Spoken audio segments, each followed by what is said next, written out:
आज की हमारी कहानी है टिट फॉर टैट। इसका मतलब होता है जैसे को तैसा। टिट फॉर टैट, जैसे को तैसा। अब देखते हैं, पूरी कहानी पढ़ते हैं और समझते हैं कि इस कहानी में क्या होता है। तो क्या हुआ? अ मर्चेंट वंस, वंस का मतलब होता है एक बार। लेफ्ट हिज प्रीसियस, प्रीसियस का मतलब होता है मूल्यवान, iron rod with his friend and went out to work. एक बार क्या हुआ कि एक जो व्यापारी था, a merchant, left his precious iron rod.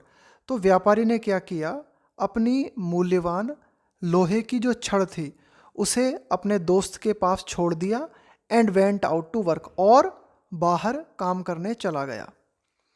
When the merchant return, जब व्यापारी वापस लौटा, ही आस्क्ड हिज फ्रेंड, उसने अपने दोस्त से पूछा, for the iron rod, iron rod के लिए ना, कि भाई मैंने जो आयरन रोड दी थी ना तुम्हें, अब उसे वापस कर दो। ही हैड लेफ्ट हिम, वो आयरन रोड जो उसने अपने दोस्त के पास छोड़ी थी वो उसने वापस मांगी, उसके लिए पूछा। The friend answered, I am sorry. तो व्यापारी का जो दोस्त था उसने जवाब दिया, I am sorry my friend, माफ़ करना मेरे दोस्त। बट अ माउस केम, लेकिन हुआ क्या कि एक चूहा आया एंड टुक इट अवे, और उस छड़ को ले गया, और उस रोड को ले गया ना। टेक अवे का मतलब है ले जाना, लेके भाग जाना। हियरिंग दिस, ऐसा सुनकर, भाई जब मर्चेंट ने सुना कि उसके दोस्त ने क्या कहा कि भाई जो तुम्हारी लोहे की छड़ थी ना उसे तो चूहा ले गया। द मर्चेंट वॉज एंग्री, जो व्यापारी था उसे गुस्सा आया है ना, वो नाराज हो गया, मतलब गुस्सा हो गया। But thought of punishing his friend, लेकिन मर्चेंट ने अपने दोस्त को दंड देने के बारे में सोचा। मर्चेंट को लगा यार ये तो बड़ा पागल बनाया इसने, कि आयरन की रोड के बारे में बोल रहा है कि उसको चूहा ले गया।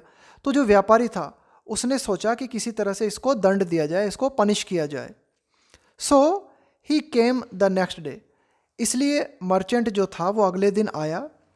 And said to his friend, और उसने अपने दोस्त से कहा, I have bought some gifts for you, I have bought some gifts for you, कि मैं तुम्हारे लिए कुछ गिफ्ट्स लेके आया हूँ, मैं तुम्हारे लिए जो है कुछ उपहार मैंने जो है खरीदे हैं, है ना। बाय की सेकंड फॉर्म होती है बॉट।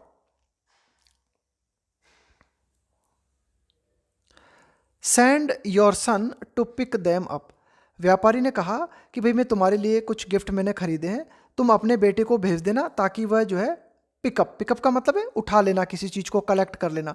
तुम अपने बेटे को भेज देना ताकि वो जो है इन गिफ्ट्स को ले जाएगा, इन गिफ्ट्स को पिक कर लेगा। वैन द सन केम, जब व्यापारी के दोस्त का लड़का आया, the merchant captured him, capture का मतलब है एक तरीके से अपनी गिरफ्त में ले लेना, पकड़ लेना किसी को। तो व्यापारी ने क्या किया, उस लड़के को पकड़ लिया है ना अपने पास। The man went to the merchant, अब जो व्यापारी था इसका जो दोस्त था व्यापारी के पास आया। The man went to the merchant and asked for his son, और उसने कहा कि भाई मेरा बेटा कहाँ है।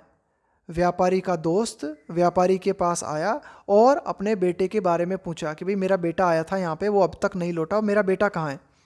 तो मर्चेंट ने क्या कहा, आई एम सॉरी, माफ़ करना, मुझे माफ़ करना। बट द बर्ड केम, लेकिन एक पक्षी आया एंड टुक हिम अवे, और तुम्हारे बेटे को लेके चला गया। इसे बोलते हैं टिट फॉर टैट, है ना, जैसे को तैसा, है ना। तो ये भी ज़रूरी होता है लाइफ में ना, कि कोई आपके साथ जैसा व्यवहार करे उसे उसी तरीके से सबक सिखाना पड़ता है। तो इस तरह की जो सीख है वे हमें सीखने को मिलती है इस तरह की स्टोरीज से ना। इंग्लिश तो अच्छी होती है लेकिन साथ ही साथ इनमें जो मैसेज छिपा होता है ना वो बहुत काम का होता है। Both the friends then started to fight, इसके बाद में जो दोनों दोस्त थे उन दोनों में लड़ाई शुरू हो गई। Both the friends then started to fight, दोनों ने लड़ना शुरू कर दिया। हियरिंग द फाइट, उनकी लड़ाई को सुनकर, हियरिंग द फाइट का मतलब है दोनों दोस्त लड़ने लगे। इनकी लड़ाई को सुनकर क्या हुआ, इनकी लड़ाई को सुनकर, इनकी लड़ाई को सुन के ये हुआ कि द टाउन मेयर केम, वो जो टाउन था, जो कस्बा था, है ना, उस जगह का जो मेयर था वो आया। ही आस्क्ड, और उसने पूछा, व्हाट हैड हैपेंड, कि भाई क्या हुआ, मामला क्या हुआ था मुझे बताओ, है ना। मेयर वहाँ का जो था वो आया, उसने पूछा कि भाई क्या हुआ था, तुम लड़ क्यों रहे हो। एंड एट वंस का मतलब होता है एक बार में, एक ही बार में, अंडरस्टूड द ट्रुथ, और एक ही बार में जो मेयर था वो सारी कहानी समझ गया कि जब उन्होंने बात बताई कि भाई मैं अपनी आयरन रोड छोड़ के गया था और अब मेरा दोस्त कहता है कि उसको तो चूहा ले गया।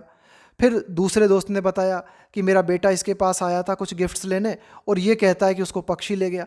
तो मेयर सारी बात समझ गया कि भाई मामला क्या है ना, कि कुछ ही मामला नहीं है, ये एक दूसरे को जो है पागल बना रहे हैं दोनों। He ordered both of them to return the belongings, belongings का मतलब होता है सामान, है ना, आपका सामान, टू ईच अदर। तो मेयर ने दोनों दोस्तों को ऑर्डर दिया कि दोनों एक दूसरे के सामान को लौटा दें, यानी कि मर्चेंट से कहा कि भाई आप इसका बेटा लौटा दो, और जो मर्चेंट का दोस्त था उससे कहा कि भाई आप इसकी आयरन की रॉड लौटा दो, है ना।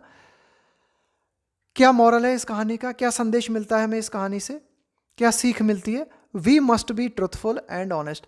ट्रुथफुल का मतलब है सच्चा, ऑनेस्ट का मतलब ईमानदार। वी मस्ट बी, है ना, वी मस्ट बी मतलब जरूर, हमें सच्चा होना चाहिए, है ना, और ईमानदार होना चाहिए, जरूर, है ना, शुड नहीं लगाया, हमें सच्चा होना चाहिए और ईमानदार होना चाहिए, वरना वही, है ना, क्या झेलना पड़ सकता है, टिट फॉर टैट, है ना, यदि आप जैसे रहोगे वैसा ही आपके साथ होगा, है ना, टिट फॉर टैट।